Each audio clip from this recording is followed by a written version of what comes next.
as you already saw, maybe if you attended the previous talks, portability is a kind of hot topic. But in this talk, we just want to focus on portability itself, so the architecture and the possible new use cases that it enables, and not like talk about one runner specifically.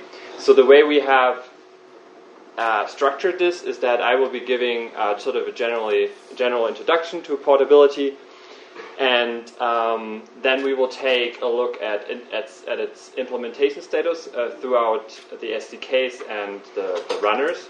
But as I said, like not focus on a specific runner, but just see like what's the overall status. And then we will see what kind of new applications portability enables, and conclude with a really cool demo which demonstrates the cross-language pipeline feature that is enabled now with portability. So let's jump right into it. Oops. So I want to avoid repeating too much stuff. I don't know who has already attended Kyle and Ismail's talk. Okay, so I try not to repeat that too much. But so as you may know, Beam just had a Java API like in the early days because it came from Google and was called the Cloud Data Flow SDK, which doesn't really matter, but historically Java was the focus. And then the runners were also all based on Java, at least the open source runners, and that made it really easy to develop Beam. But and also that took time, to figure out how to implement the Beam model, the transforms, event time, watermarks, windowing. So we had to make sure that we had proper tests in place, that all the runners supported the features, and just figure out generally how to implement this, not only with a single runner but a range of different runners. I hope everybody knows what a runner is. I'm not sure. Do you know what a runner is? Well, it's basically like a translator which takes the Beam API and translates it into for an execution engine of your choice. If something doesn't make sense, maybe just raise your hand. Happy to answer your question. So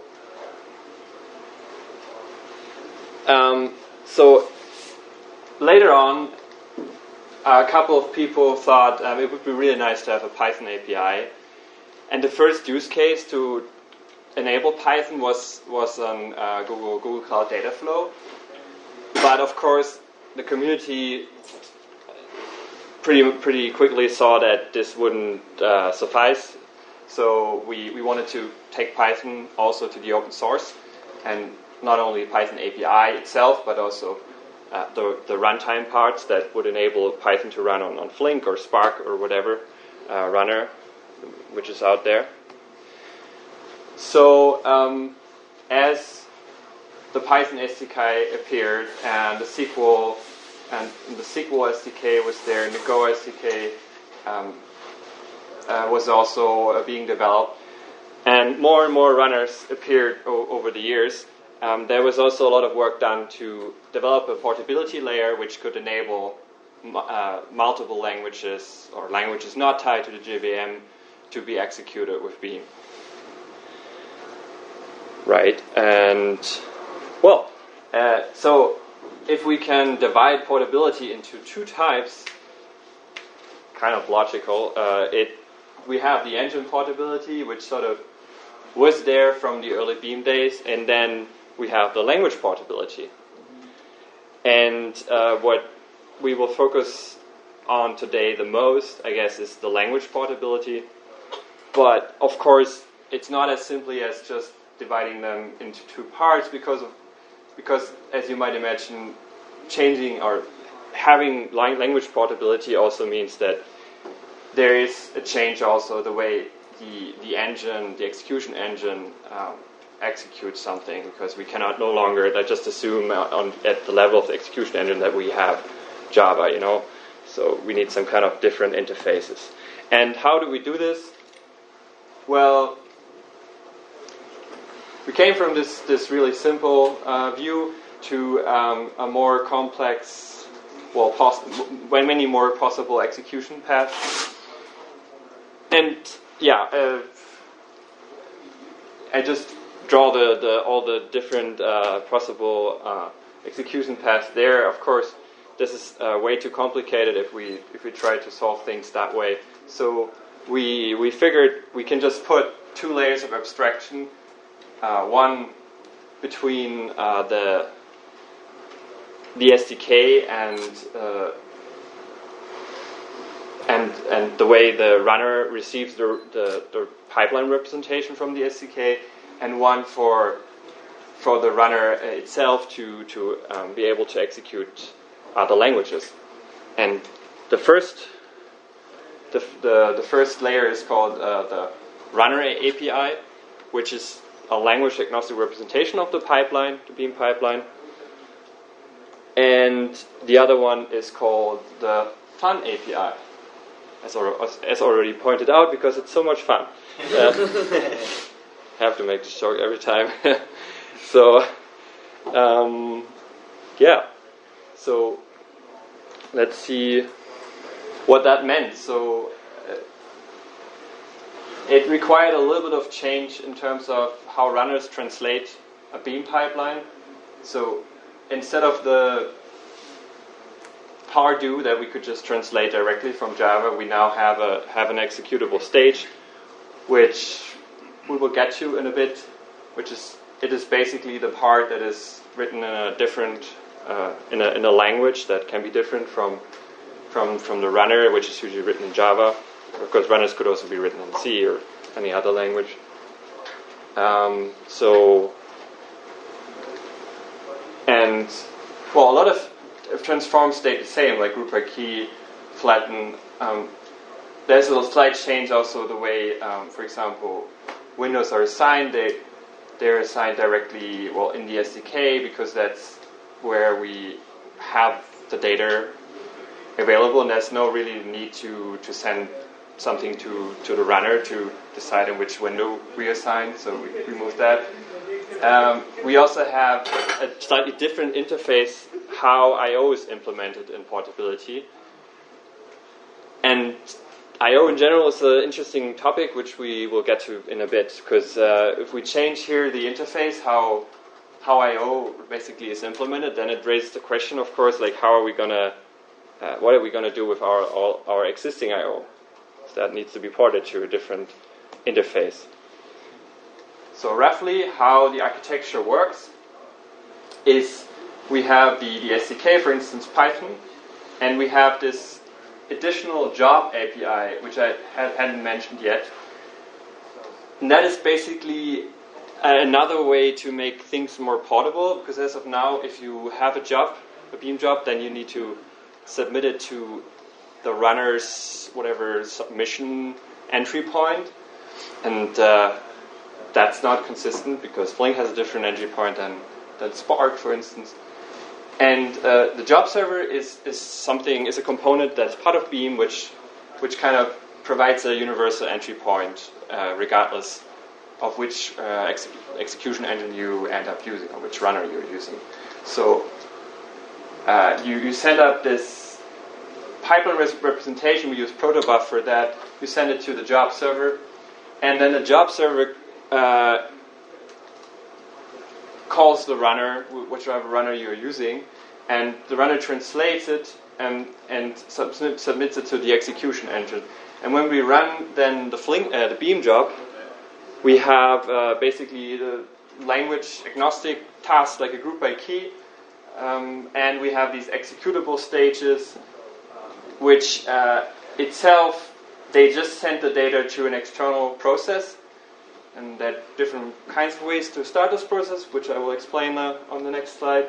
And we have this fun API, which just manages all the data transfer and state access and logging and everything that needs to be done to execute this. So the job server also does a bit more than just providing a universal entry point.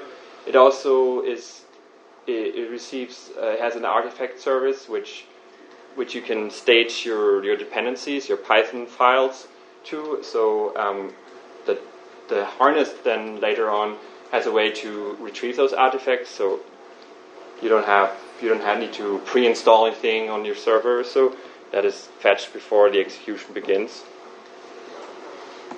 And the SDK harness, it can run in several different modes. So by default, it is Docker-based, and that's by default because it's the easiest, assuming you have Docker installed. So you can specify a Docker image with where you have all the dependencies for the SDK harness, and then that Docker image simply automatically started when the execution of the job begins. You can also do it process-based, but it's a lot more manual. But if you have your virtual environment already set up for Python, for example, then this might be an easier option because you don't need to depend on Docker. A new feature is to have it externally managed. So you have a worker pool that you start independently of your Beam job, and that worker pool basically receives you specify the worker pool address, and it receives a notice from the runner that an SDK harness should be started, and then the tool basically takes care of managing the SDK harness instances, which might be desirable because you have a decoupling between job execution and harness management, and then we can also do embedded execution, that is for testing if you want to run a test in a lightweight way, but of course then you lose some kind of benefits of the SDK harness because it's we usually use that for Java only because there we have the Java SDK and the runner both written in Java. You can just do a lightweight execution. So the SDK harness has a bunch of channels that it uses to communicate with the Flink operator. Obviously there's a way to control, to send data. There's also progress reporting, state, and logging, which especially logging is super important because you can imagine if you have external process and you don't know why it fails or what is going on, then it's really hard to reason about it. So the last thing I want to mention is pipeline fusioning. That is a really important optimization because every time we send data to the harness, we have to serialize it, and that comes with some kind of cost. But we try to minimize the cost by fusing. By fusing. That's it. By fusing different transforms and trying to let them share the same environment, same harness. So that saves a lot of the costs of serializing data and transferring data over the network. So what is the state of the SDKs? Are they all feature complete? Well, we have the Java SDK, which is of course the oldest one. It has a very broad I/O connector support, although the Java one is the most mature for the old style execution. If we consider the portability execution, it is probably not the most mature. I would say the Python SDK is probably being tested or used in production way more. So, for obvious reasons, because Python is and other languages are the use case why we would even consider portability.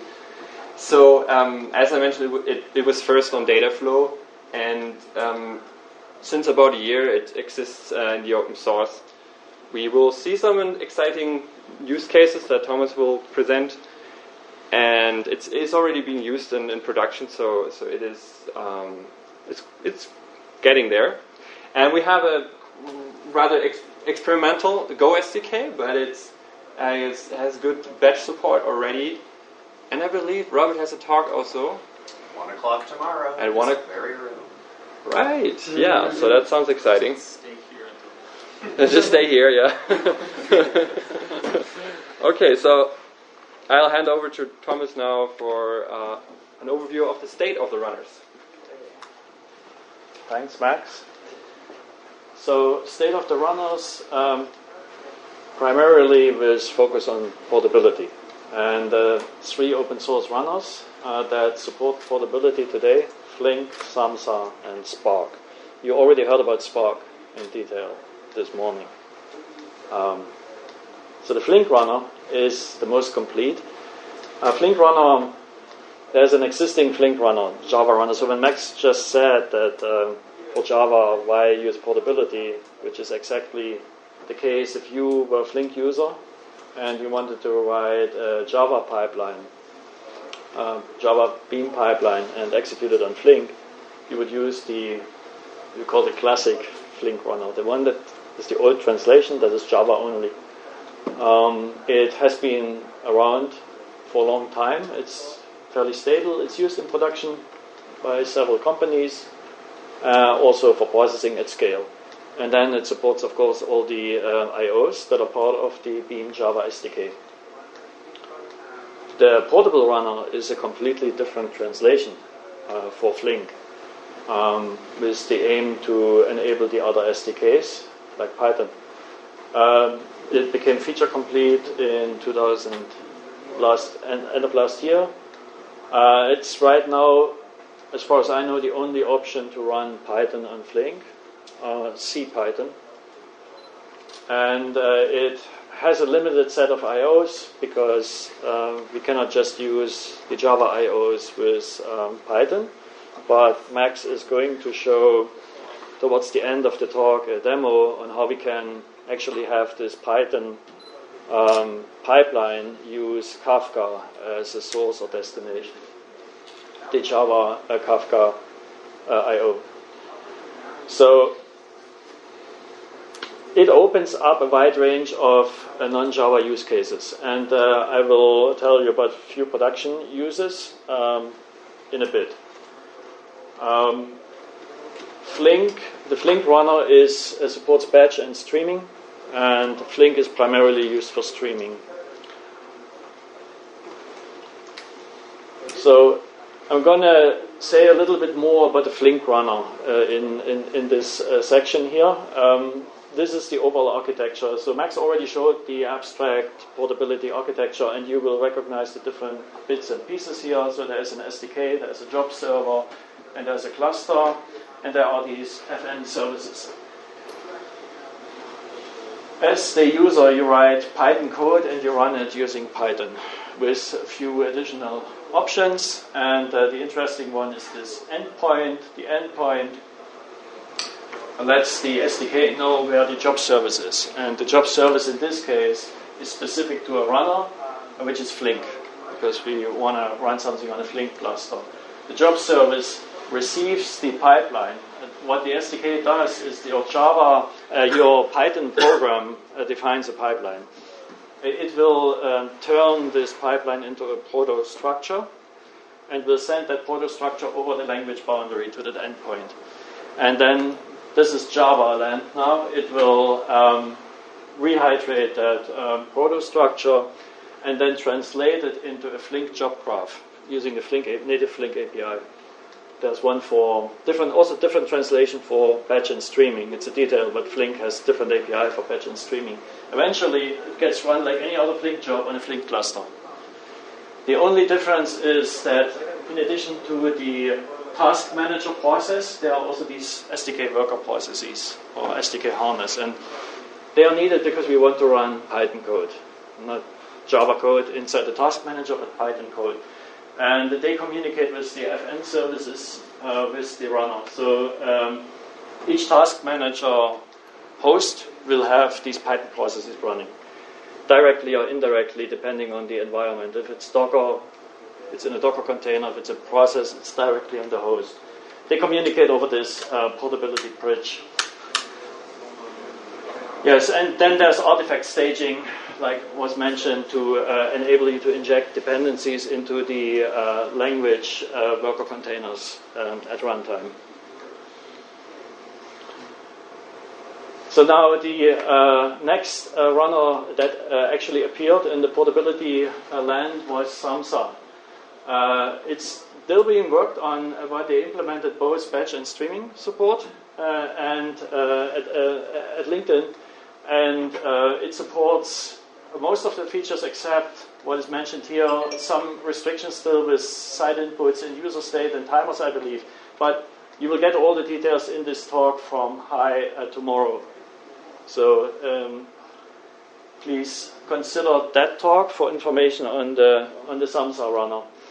And then the third portable open source runner is Spark, and it was this morning. But if you have not attended, they will share the slides, and you can take a look. Spark only for batch, no streaming support in the Spark runner.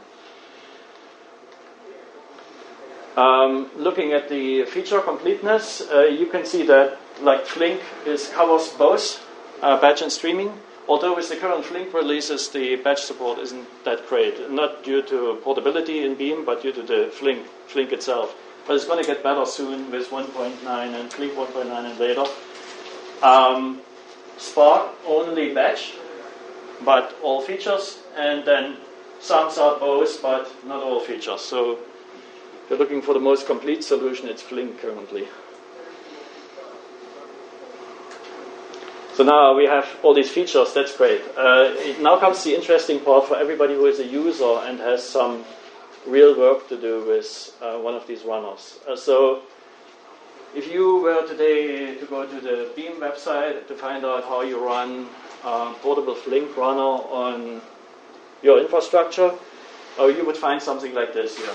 Those are the instructions. And so it says something about checking out the Beam source code, running Cradle to build some stuff, then building a Docker container, because you need Docker by default, like Max said, to run the SDK Harness. You also have to build and run a job service endpoint with Gradle command. And so after some time, you hopefully get something up and running. The problem is that other than like the developers that actually work on these things, people have reported mixed success with all of this because it really puts it deep into expert mode. So don't want that, right? So how can we do better? So community is working on a number of features that will mostly land with 2.16, upcoming 2.16 release, that should rectify many of these issues. The first one is that the Docker images will be published into container registry and are ready to use, so you don't have to build them anymore if you want to run a Beam pipeline. The next one is that that there will be a way to launch a Beam pipeline without actually running Python and a job service in your deploy environment. Remember, the job service is the piece that has an endpoint and is responsible for the translation of the proto to an actual job graph in Flink, which is an extra piece that you would have to run in your infrastructure. So this fetcher approach will decouple, I will show you detail, will decouple the creation of such a self-contained Flink jar from the execution. And so you can have different options to build an artifact that you can then just deploy without a complicated deployment architecture. The next one is that there is a wrapper around the client API that will take care of automating the job server itself, because you don't have to run it, you don't have to find it and run it necessarily. There is some convenience set up to retrieve the artifact and spin it up automatically, because in most cases the users are only interested to use their job service to submit the pipeline and don't need it afterwards once the job is running in the cluster. Also, the worker pool that Max mentioned is implemented in 2.16, which will allow to deploy Python SDK on the cluster manager like Kubernetes that does not play with dynamically launching Docker containers on the fly, where you have to in advance decide how many resources you allocate to SDK processes. And the worker pool solves that problem. So for those of you who are looking to set this up for deployment on Kubernetes, this should be helpful. And then also we're going to work, I work at Lyft, and we are going to add the support to the Flink Kubernetes operator that Lyft has as open source to support also Beam pipelines. If you are a Flink user and are interested to run Flink on Kubernetes, then check out the talk from Micah tomorrow about the Flink Kubernetes operator.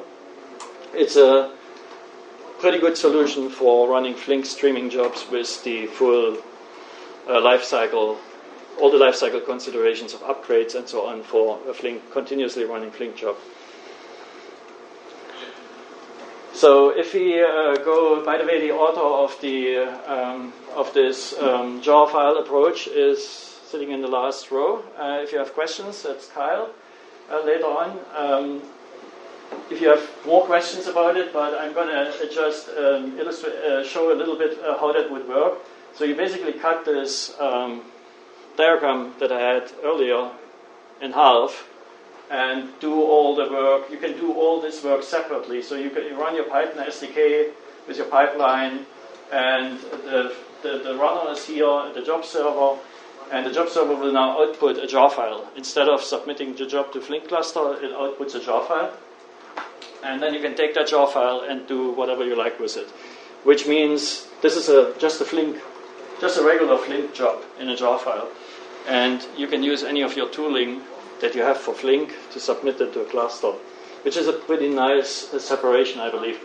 Of course, running this job outside of the deploy environment places a few restrictions on what this Python code can do on the client, including it couldn't probably talk to some production services in the build environment, or it could not generate a pipeline based on some input parameters. That would be static, right? I mean, it's cast into the proto. The pipeline proto is put into the jar, and this is what is going to be launched, which I believe works for the majority of the use cases. Then when it comes to launch time, like I said, you use your Flink tooling. It could be the Flink command line, it can be a Kubernetes operator, whatever you have, or Yarn, and take the jar file, launch it on your Flink cluster, and then it executes like it would in the other case.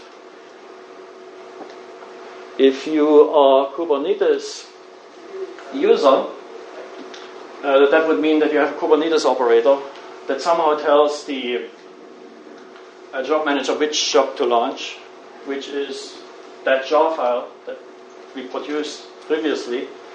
And then the job manager runs in the job manager pod, task manager runs in n task manager pods. And then the Beam specific part is that you have to configure your pipeline with the external environment. External environment is the piece that understands how to talk to another service, which is this worker pool.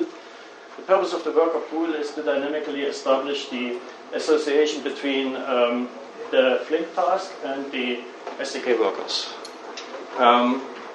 Why is this so complicated? Well, it looks complicated.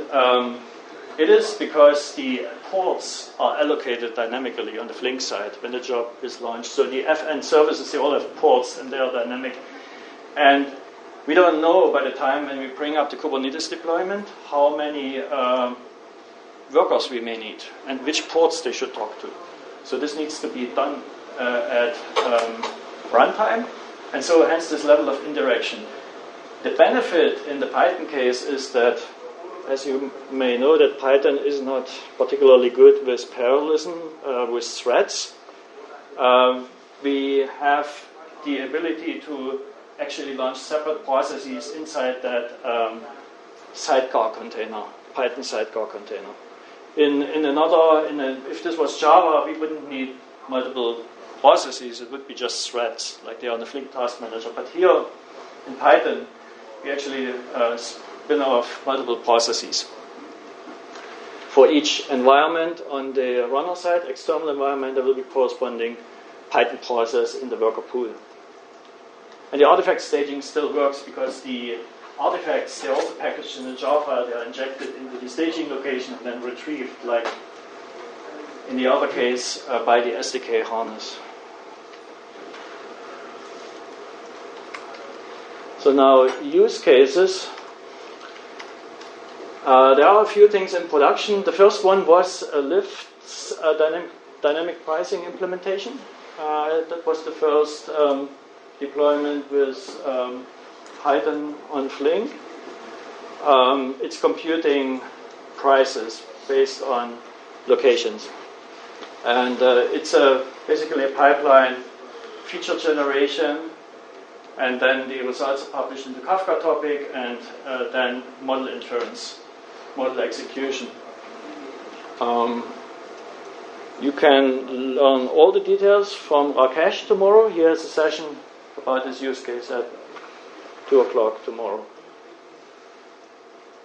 LinkedIn has implemented, I think I was told there are 3 things in production now, and I have 2 on these slides. So this one is an OCR use case. So this is model inference with the Samsa, with the portable Samsa runner, using the Java Kafka I/O. And the second one is a model training, which is, I find this one interesting, because I believe even at Lyft we would be interested to do such things in the future. Models are usually trained offline in batch mode. What they did is to have a hybrid mode where some of the training is done in near real time using the Beam, Python Beam SDK. So this opens a number of interesting use cases if you have a streaming runner and Python support and combine these 2 things. Hai is going to say more about these use cases in his talk tomorrow. And third is Yelp. Yelp is using a lot of Python, and they move it to Beam, and they also move it to Kubernetes, and they use Kafka. So it looks very similar. There is a talk tomorrow by Enrico, who is gonna tell you how this all works. And with that, the next level of portability. Yeah, thanks, Thomas. Yeah, so what is next? Are we done with portability? Probably not yet, but we've seen that there are already very exciting use cases that are running in production today. But what else can we do with portability? So we have generally one big problem still to solve that I mentioned earlier, that it took some years to develop all the I/O connectors that currently exist in the classic way of running Beam. And that's the Kafka.io, PubSub.io, JDBC Elasticsearch, RabbitMQ, whatever. There's a big list of connectors, and whoever developed a connector before knows that it does take some time to get it right. Especially when the operator is supposed to be fault tolerant. So it took some time. So we have some replication of those connectors in the Python SDK in the form of file.io, for example. But yeah, soon we realized this is not going to be the solution. But also, it's not a solution also to not have I/O connectors. So what we instead figured we could do is, because we already have the ability to run different languages in the Python, or languages not other than Java, so why not mix those? For instance, say you are running a Python pipeline and you want to use Kafka. Why not use Kafka.io from Java? Because that one is already available. So the way this works is actually, if you remember the picture from the beginning of the talk, we have an additional component here called the expansion service, and that is it comes into place when the pipeline is written and assembled to be in that runner API format, in that language agnostic format. So what happens is that when you write your pipeline, you can just specify I want to use an external transform, and here's the URN, that's we call so the identifier for that. So it's like Java Kafka IO, for example. And then that expansion server, it resolves this. It knows about the Kafka IO and resolves it to an actual transform that is persisted in the pipeline definition. So basically, it puts in the Java code inside a pipeline, inside a Python pipeline, for instance, here. So, Max? Yeah. You said in the beginning of the talk that the I/O needed to also be portable. That all those I/O you're talking about are still written in the classic one. Yeah. So there are two ways to go about this. Either we implement new I/O in the portable, like in the Python SDK, for instance, or we reuse the old I/O. So the Java ones don't need to be rewritten. No. So the idea is we don't have to rewrite the already existing ones, because we simply embed them in a Python pipeline.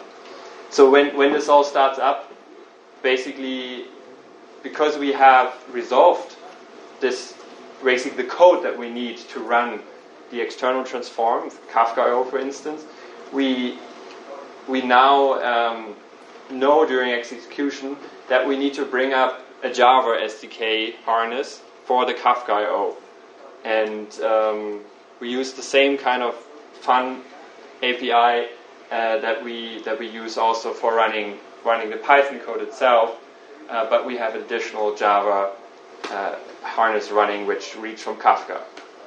Again, this could also work the other way around. I mean, we could also be running a Java pipeline, and maybe we have some TensorFlow job written in Python that we want to use, and we could do that just in the same way as we did for the Kafka IO. So how does this look from an API perspective? This already exists. It's also part of the latest release. So you create a pipeline object in Python. You do a read from Kafka. You set some parameters, and this actually is a composite transform. So it's just a kind of wrapper. And what really is generated is that external transform, which is a Python transform, but it contains the URN there for Kafka, and a configuration payload. And the important idea here is that you could also write your own transform in Java and give it a URN and some parameter map for configuration, and that would also work. So it's not only working for like pre-compiled external transform. So then we send out the expansion request, and the expansion server, which exists for Java or Python, it calls this build external method with the configuration, and then that response is persisted in the protobuf definition. So let's see how that works. So if that works. So I've just prepared a little demo, and I will do a live demo in the sense of that I click play. So it's it's very small. Sorry about that. So what I'm doing here is I have this watch command on Docker, so I can see what Docker containers are running, and also I start the Beam job server to submit a job against the job server. So it's running here. We have the job service itself, we have the expansion service and artifact staging service running.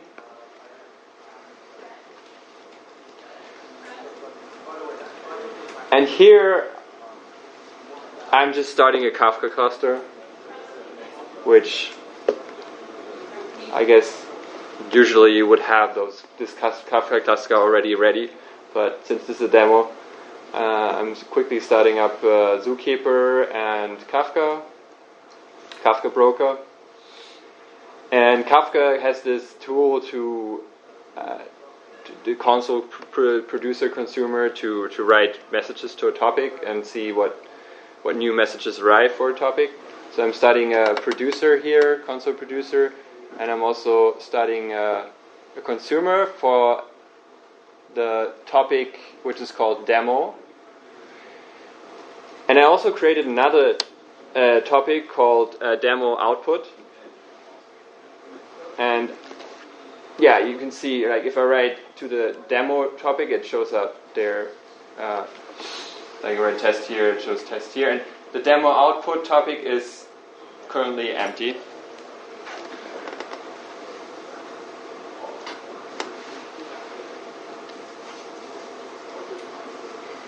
Right. Okay, so now let's see. We have a very simple job here in written in Python. It does a read from Kafka. It does a very simple map where it just uppercases the input. So it's very simple, but just to prove the point that we can do something with the input. And we write it out to Kafka again, to this demo output topic. And I'm using a Porter runner here, the job service address, which from the job server I started. And yeah, I'm just specifying some Kafka configuration info, so I can find my local Kafka cluster. So I started a job, it was submitted. Oops. So I can see here, because this is the embedded execution mode, it's a bit verbose, but you can see here that the pipeline is currently being executed. And you can see that there are two containers running, a Java and a Python container, which is where the SDK Harness is run in. And you can see also some output from the Kafka producer and the consumer. And we see here now, we can see that we have now here our input that we supply test, and can you read this now uppercase? So it actually processed the data and wrote it out again. Yeah, we can write new input and it will also be processed.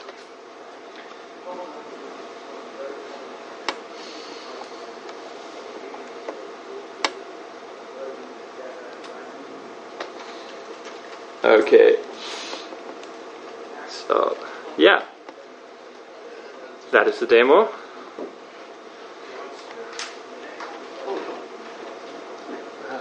Where's my mouse? Huh?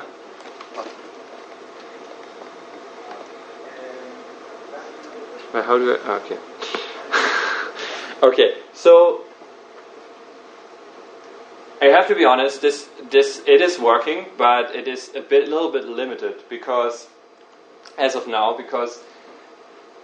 to transmit data between SDKs, we have to make sure that they understand each other's data, and that is, and for them to do that, they need to know which coders are used. And currently, we have a set of standard coders for integers, for key value, for lists, so on. And you have to kind of use those for it to work. So that's an issue with some of the I/O because it uses custom coders. For example, record meta information in Kafka, and that is not currently working. We have some ways, we have thought about ways to resolve this, for example, by using Avro coder, some generic coder, which is able to infer or to extract the schema and transfer it alongside the data, so the SDK, another SDK can understand based on the schema, and and in a dynamic way. So that is going to be addressed in the coming months. There's also another limitation still, that is for artifact staging. Currently we assume that, for example, we use Kafka here, that Kafka is already bundled with the Java SDK harness, but that's not a fair assumption because you might be using some other transform, and usually I/O is added as on demand, and we don't add all the I/O always as a dependency for the SDK harness. So we also want to consider in artifact staging that we might have cross-language transforms and make sure we have all the dependencies, which we do not do yet. But we have also discussed this on the mailing list already, so I'm sure there will be a solution soon for this. Then performance optimizations, I guess, generally in portability, there's still much more improved performance to be expected because the primary mission was to get portability running and to execute correctly, but not necessary to optimize for the most cutting-edge performance. Then splittable do-event, we didn't really mention it. It's some topic that you could talk about for another hour. It's a really cool way to write sources, but also all kinds of transforms, which supports dynamic processing of elements and splitting of work. And there's a really cool thing also called schemas, which could also solve the coder problems in cross-language pipelines. It's basically a way to, if you have a type, to extract all the types that it's composed of, so inner types from it, and basically make that accessible for the code. It's very useful for SQL, but also for cross-language pipelines. Then we might want to do something like SQL-Python interaction, which is currently not possible. TFX was already mentioned, which is a pretty cool library built on top of portability in Beam for model validation and model analysis and preparation for training a model. Yeah, and currently we're on Java 8. Soon we will probably move to Java 11. And we have some exciting news because other projects also start to think about making use of portability layer of Beam. For instance, Flink, they're doing some analysis at the moment, and because Beam is a really powerful platform for cross-language portability. And with that, I want to conclude. If you are interested in this topic, you can visit our website or mailing list, or ask Thomas and me, or ask some questions now. Thank you.